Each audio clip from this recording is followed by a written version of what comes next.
أهلا وسهلا. A very warm welcome back to Learn Arabic. كيف حالكم؟ أرجو أن تكونوا بخير. Today's lesson is the second one out of our Introduction to Al-Harf series, and as promised, it is going to be all about the coordinating conjunctions known in Arabic as Huruf Al-A'tf. So without any further ado, let's get straight to the subject. And to begin with, what is a coordinating conjunction? Well, a coordinating conjunction is nothing but a joiner. It joins like with like. What does this mean?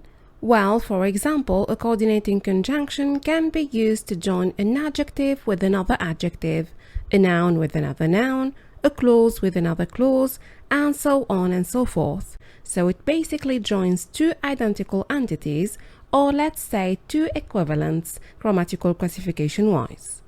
And the question that arises here is, what for? What's the point behind this conjunction? Well, this conjunction creates a relationship between the two connected elements, such as general combination, ordering, offering choice, etc. Good example for this in English are the three most common coordinating conjunctions: and, or, but. Now, in the Arabic language, coordinating conjunctions are termed as Huruf Al-A'tf, and the singular form is Harf Al-A'tf. And Al-A'tf in normal sense has two meanings depending on the context. It could mean compassion, pity, or sharing sorrow, but it can also mean to incline to or towards something. However, as far as grammar is concerned, it is a whole different story.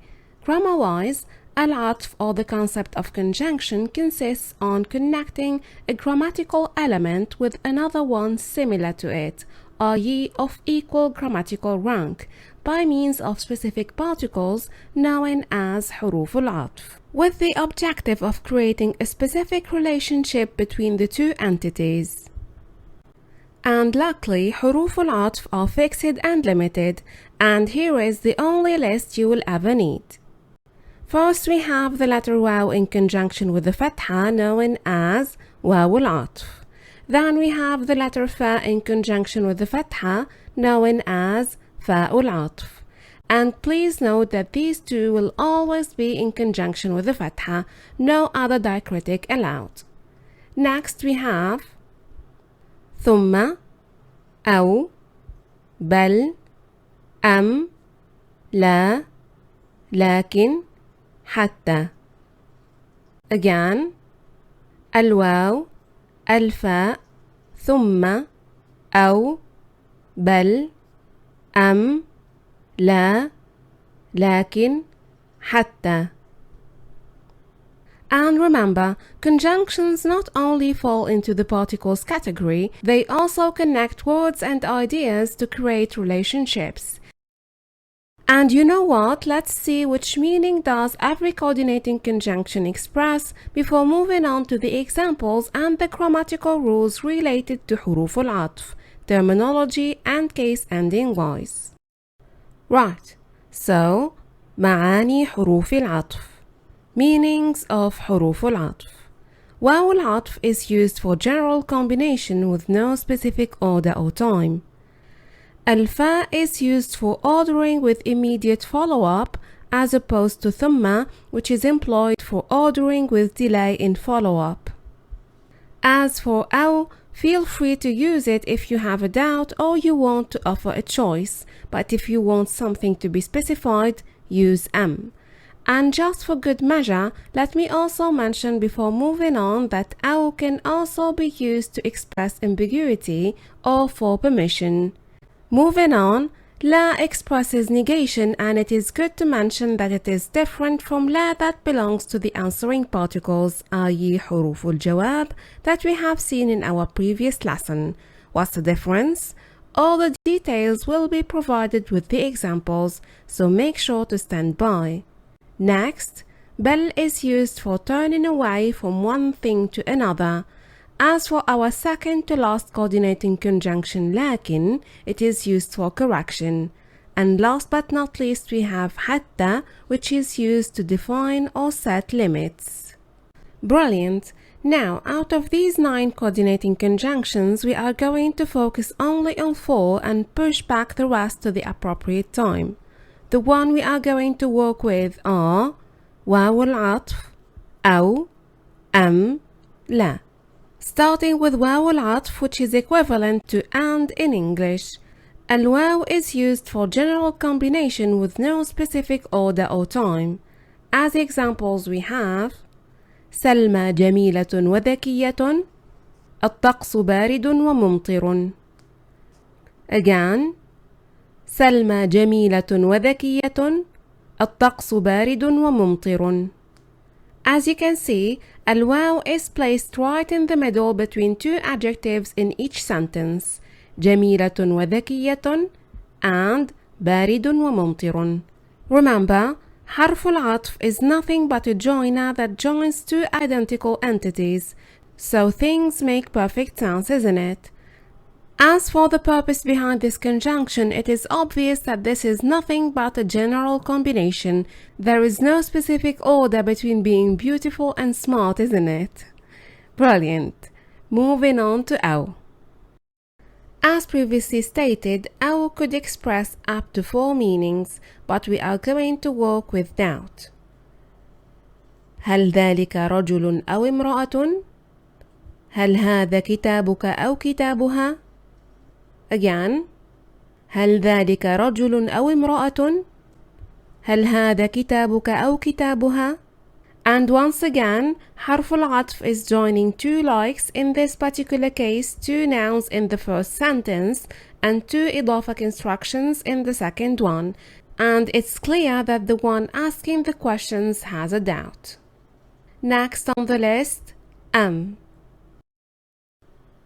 is used when seeking something to be specified, and in this particular case it will also mean or.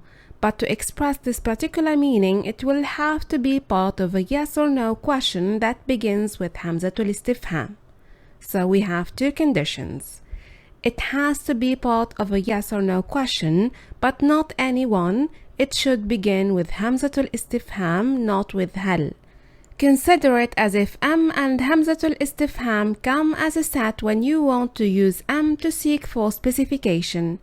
And our examples are أهذا علي أم محمد؟ أهذه سيارة المعلم أم سيارة المدير؟ Again, أهذا علي أم محمد؟ أهذه سيارة المعلم أم سيارة المدير؟ And again, حرف العطف is right in the middle between 2 proper nouns in the first example and between 2 إضافة constructions in the second one. So the rule is respected. Next, our final حرف عطف is لا. It looks familiar, isn't it? We've already seen لا as an answering particle. So what's going on here? Is it the same? Well, even though the 2 particles have the same spelling, they do differ based on the meaning. Let me explain. The answering particle لا that you have seen in our previous lesson, that I will link up, is used to respond negatively to a positive yes or no question. Whereas لا that acts as a coordinating conjunction has a completely different meaning. What is it? Let's see the situation on the ground. Here we have 2 examples. السماء صافية لا مغيمة. البنت سعيدة لا حزينة. Again, السماء صافية لا مغيمة. البنت سعيدة لا حزينة. So the first thing to note is that the meaning of لا is completely different in these 2 sentences. Not only we are not answering any question, but also this particular لا confirms what comes right before it and negates what comes right after it. And these are 2 out of the 3 main differences. So in other words, number 1, we are not answering any question, and number 2, we are confirming that the sky is clear and denying that it is cloudy, and we are also confirming that the girl is happy and denying her sadness, and that cannot be done via the answering particle لا. Plus, in these examples, لا is placed right between two identical entities, i.e. between two adjectives in both examples, and that's the third and final difference. Accordingly, this particular لا is without a shadow of a doubt a coordinating conjunction, not an answering particle. Brilliant! That's it for the examples, and now on to the terminology section. Okay, a conjunctive structure is known as مركب عطفي. Again, مركب عطفي, and the plural form is مركبات عطفية. Again, مركبات عطفية. Now, المركب العطفي consists of three parts: the coordinating conjunction and the two identical grammatical entities. The one that comes before the conjunction is the master entity, and the one that comes after the conjunction is the subsequent entity. Now let's take a look at this example. سلمى جميلة وذكية. So according to the definition, our مركب عطفي is جميلة وذكية. Good on you. Okay, here comes another example just to make sure you've got it right. أهذا علي أم محمد? And المركب العطفي is علي أم محمد. Well done, everyone. Now that we all agree what a مركب عطفي is, let's discover the technical term for each one of its three components. Have a good listen, please. المركب العطفي consists of the master entity known as المعطوف عليه. Again, المعطوف عليه, which is the word, construction, or even sometimes sentence that comes before the coordinating conjunction. Then we have the coordinating conjunction itself, known as حرف العطف. Again, حرف العطف, and which is nothing but the joiner. And finally, we have the subsequent entity known as المعطوف. Again, المعطوف, which is the word, construction, or even sentence that comes after the coordinating conjunction, i.e. that has been joined. To what? To the master entity, i.e. المعطوف عليه. Right, so for جميلة وذكية, جميلة is المعطوف عليه, الواو is حرف العطف, and ذكية is المعطوف.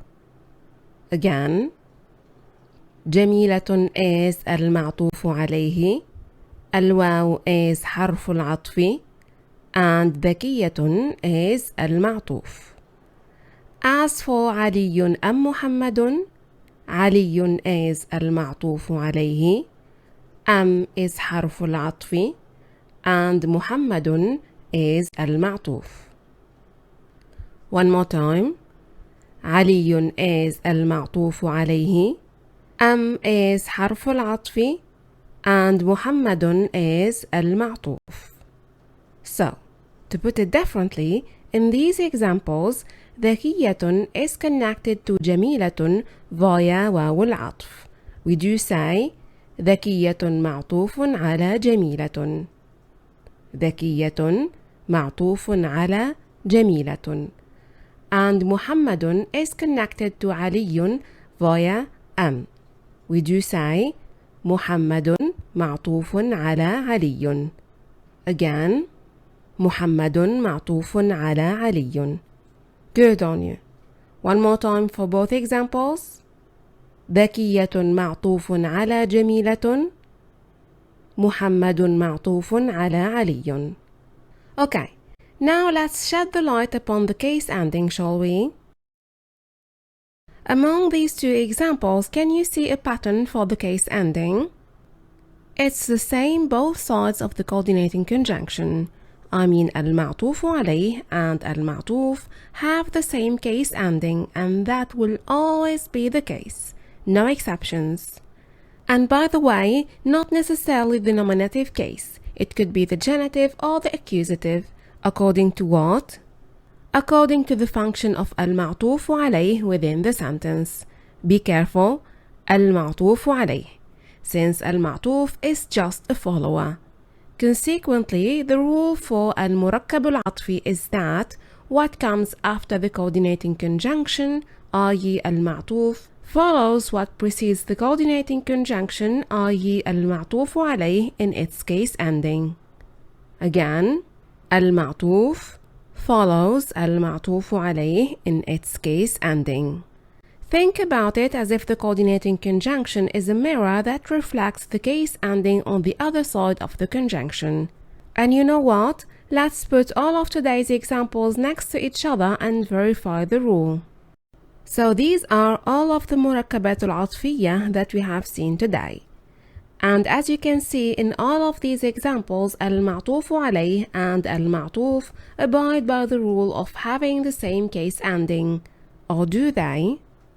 There are two exceptions, or at least two that look like an exception, and these are كتابك أو كتابها and سيارة المعلم أم سيارة المدير. And the question is, are these two examples an exception to the rule? Well, they are not. For both examples, in each side of the conjunction we have an إضافة construction. And when it comes to determining the case ending of an إضافة construction, you should look at the case ending of المضاف, not المضاف إليه. The reason why المضاف is the master entity and المضاف إليه is just there to further define it. Accordingly, in our examples, it will be كتاب both sides of أو, since ك and ها are المضاف إليه, and سيارة both sides of أم, since المعلم and المدير is المضاف إليه, or are المضاف إليه. Brilliant. And as you can see, كتاب and سيارة have the same case ending in both sides of the coordinating conjunction, which is the nominative one.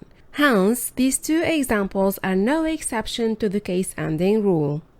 And by the way, if you have missed our إضافة construction series, I will link it up since it is crucial for understanding this part. Okay, so again, the rule for المركب العطفي is that المعطوف and المعطوف عليه will always have the same case ending. Right, let's end today's lesson with a couple of important notes. Number one, as an English speaker, the coordinating conjunction you are used to are fun boys, isn't it? And if you have a keen eye, you will instantly notice that they are slightly different from their Arabic analogues and also outnumbered. In fact, the last two, I mean yet and so, are not considered as coordinating conjunctions in Arabic, and the third one might and might not according to the context. So to avoid confusion, please memorize the Arabic ones as they are. Do not consider English as a reference point. And please feel free to consider this note as an incitation to stop translating and start thinking in Arabic, and that's the very essence of mastering any language on earth. Moving on to the second note. So these are Huruf Al-A'tf that we have studied today, and they are 9 in total, and all of the grammarians agree on these 9, but it is good to know that there is a debate among them whether they should consider one additional particle, which is imma, as another coordinating conjunction, which will make 9 become 10. Obviously, we are not considering this option during this course, but I'm just mentioning this particle for the sake of clarity, as you might come across it during your studies of grammar, so don't be confused if so. Right, moving on to the third and final note, and this is more of a gateway to the upcoming lesson than a note, to be honest. Please take a look at the coordinating conjunction لكن. As you can see, it ends with سكون. Please do not confuse it with لكن, which ends with a fatha and also a shadda, and which is a particle that belongs to the family of inna and its sisters. And I can hear you automatically asking yourselves, a family? What do you mean by inna and its sisters? Well, I'm pleased to inform you that inna and its sisters is a family of particles, and this particular family will be at the very heart of our upcoming lesson, so make sure you don't miss it. That brings us to the end of today's lesson. شكرا على حسن استماعكم وإلى اللقاء.